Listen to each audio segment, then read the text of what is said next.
Good morning বন্ধুরা, তোমরা কেমন আছো? আশা করছি সবাই খুব ভালো আছো। আমি আজকে একটু বেটার আছি। তো আমার শরীরটা কদিন ধরে খুবই খারাপ হয়েছিল। কী হয়েছিল না, অনেকে জিজ্ঞেস করেছো কী হয়েছে। তো মাথায় অসম্ভব যন্ত্রণা হচ্ছিল, মানে গরমের মধ্যেই মনে হচ্ছে, আর প্রচণ্ড ঘাম হচ্ছে, যার জন্য বোধহয় একটু জলও দরকার ছিল শরীরে। তো কিছুদিন আমি গ্লুকন ডি বেশ ভালো মতো খেয়েছি এবং মাথা যন্ত্রণা অনেকটা কমে গেছে। আজকে অনেকটা বেটার আছি। তাই আজকে আমি ভিডিওর মধ্যে ভয়েস দিতে পারছি। দুদিন তো একেবারে মাথা তুলে বসতে ইচ্ছা করছিল না, তাও তো সব কাজই করতে হয়। এদিকে আর একটা সমস্যা হয়েছে, আমাদের যে কাজের মাসি আছে, কাজ করতো, সেই মাসি পড়ে গিয়ে তার হাতে চোট পেয়েছে। তো হাত ব্যান্ডেজ করা আছে। ভগবানের কৃপায় হাতটা ভাঙেনি, মুচকে গেছে, তাই এখন ব্যান্ডেজ করে বাড়িতে আছে। তো মাসি সেই সব কাজগুলো আমাকে একাই করতে হচ্ছে, কারণ আমার বাড়িতে কোনো আর হেল্পিং হ্যান্ড নেই।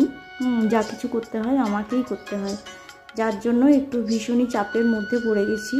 তো দেখো, সকালবেলায় সব কিছুই আমি করা শুরু করে দিয়েছি, এখনও বাড়িতে কেউ ঘুম থেকে ওঠেনি।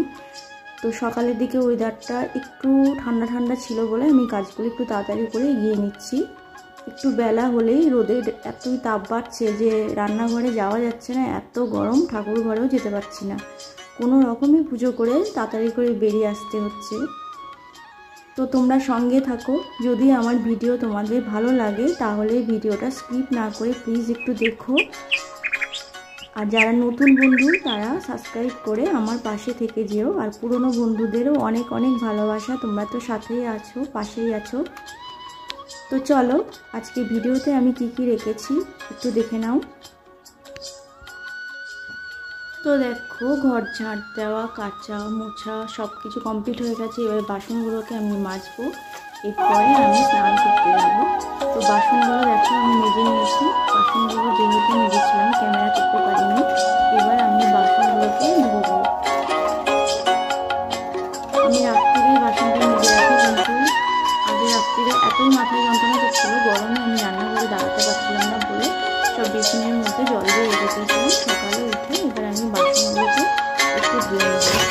বুঝতেই পারছি এইসব কাজ করার একেবারেই অভ্যাস নেই। যেভাবে পারলাম একসাথে ক্যামেরা নিয়ে তোমাদের দেখাচ্ছি। এগুলো তো সব হাউস ওয়াইফরাই করে থাকে, তাই না?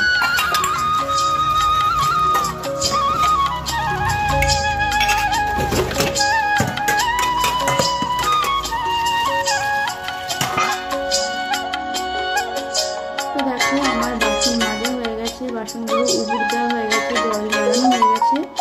আমি এবার এগুলোকে তাড়াতাড়ি করে তুলে নেবো, কারণ এগুলো আমাকেই করতে হবে, কাজ ফেলে রেখে লাভ নেই। এগুলো আমি জায়গা মতো রেখে দিলাম।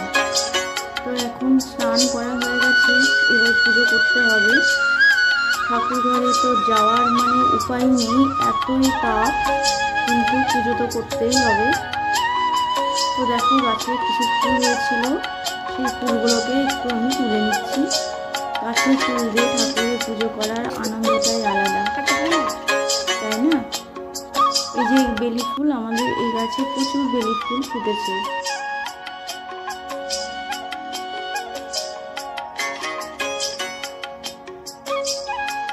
বেলি ফুলগুলো তুলে নিয়ে এখানে কিছু সাদা ফুল ফুটেছে, এই ফুলটার নামটা আমি এই মুহূর্তে ভুলে গেছি। তো দেখো, ঠাকুর ঘরে চলে আসলাম। এই বেলপাতাগুলো গাছ থেকে পাড়া, আমাদের সামনেই একটা বড় বেল গাছ আছে। তো বিকেলে একজন বেল গাছে উঠে পাতা পাচ্ছিল, দুটোই বিক্রি করার জন্যই পাতাগুলো পাচ্ছিল। তো আমার হাজবেন্ডও অফিস থেকে চলে আসলো, তো তখন তাকে বললাম যে একটা ডাল নিয়ে আসো, যে পাচ্ছে তার কাছ থেকে। তো সেই একটা ডাল দিয়েছিল। তো বেলপাতাগুলো আমি যত্ন করে পলিথিনের মধ্যে রেখে দিয়েছি, মাঝে মাঝে ফুটা করে জল দিচ্ছি যাতে শুকিয়ে না যায়। ভীষণই আনন্দ লাগছে অতগুলো বেলপাতা পেয়ে, বাবার মাথায় দিতে আমার বেলপাতা খুবই ভালো লাগে। তো দেখো, ঠাকুরের সেবা আমার মোটামুটি একটু তাড়াতাড়ি করেই করে নিতে হচ্ছে গরমের জন্য।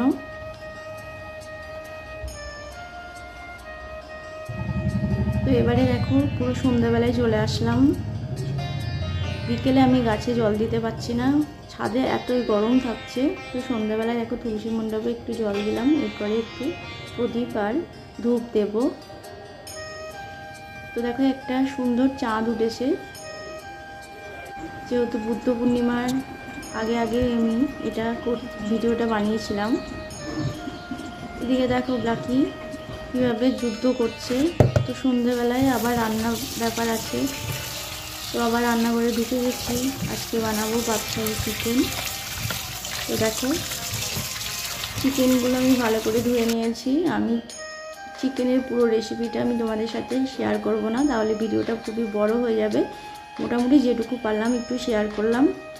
পেঁয়াজ, আদা, রসুন, জিরে দিয়ে ভালো করে ম্যারিনেট করে রেখে দিয়েছিলাম। টক দই দিয়েছিলাম, একটু তেল দিলাম, কাঁচা তেল দিলাম, দিয়ে এটাকে আধ ঘন্টা মতো মাখিয়ে রেখে দিয়েছিলাম।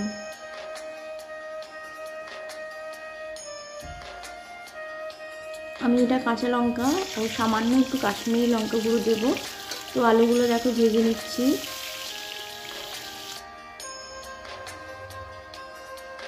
আলুগুলো ভাজা হয়ে গেলে আলুগুলো সব তুলে নিলাম।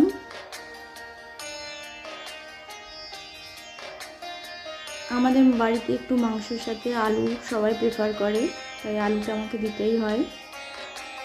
তো দেখো আলুটা ভাজা হয়ে গেলে আমি এবার কিছু কুচনো পেঁয়াজ তেলের মধ্যে দিয়ে দিলাম। পেঁয়াজটা একটু আমি ভালো মতো ভেজে নেব। পেঁয়াজটা ভাজা হয়ে গেলে আমি যে মাংসটা ম্যারিনেট করে রেখেছিলাম সেটা এর মধ্যে দিয়ে দিলাম। এবার আমি মাংসটাকে একটু ভালো করে নাড়াচাড়া করে নেব এবং কষিয়ে নেব।